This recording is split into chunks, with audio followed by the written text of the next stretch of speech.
भारत के 1 करोड़ से ज्यादा सरकारी कर्मचारी और पेंशनर्स का 10 साल का लंबा इंतजार आखिरकार खत्म हो चुका है, यानी उस पर विराम लग चुका है। केंद्र सरकार ने 8 पे कमीशन के लिए मंजूरी दे दी है, जिससे सरकारी कर्मचारियों की सैलरी में बम्पर इजाफा होगा, यानी कर्मचारियों की बेसिक पे, अलायंस, पेंशन व अन्य फायदे को मॉडिफाई किया जाएगा और इसकी प्रक्रिया भी शुरू होने जा रही है। 16 जनवरी साल 2025 को प्रधानमंत्री नरेंद्र मोदी की अध्यक्षता में हुई केंद्र कैबिनेट की बैठक में 8वें वेतन आयोग के गठन पर सरकार ने हरी झंडी दिखाई थी।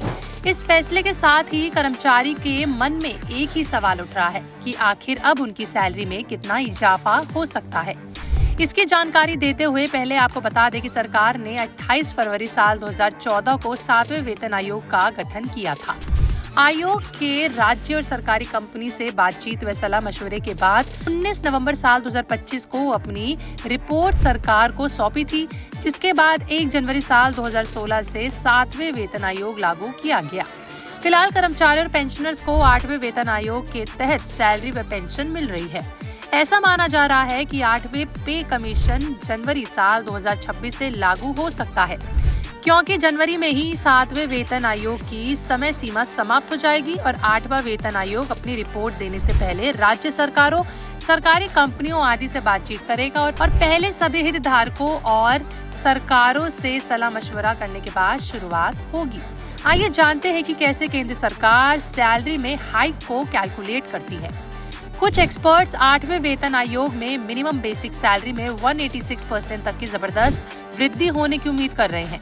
इससे minimum basic salary monthly 51,480 rupees हो जाएगी। इस बार फिटमेंट फैक्टर को बढ़ाकर 2.86 करने की संभावना जताई जा रही है।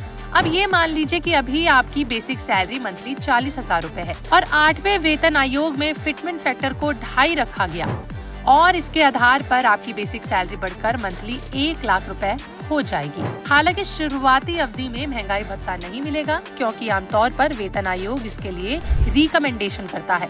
इसके अनुसार महंगाई भत्ता आने वाले समय के साथ सैलरी में जुड़ जाता है। पे कमीशन की रिकमेंडेशन के आधार पर दूसरे अलाउंस में भी बदलाव हो सकता है। आपका इस पर क्या कहना है, कमेंट सेक्शन में लिख के जरूर बताएं। वीडियो अच्छी लगी हो तो लाइक शेयर करना बिल्कुल ना भूलें।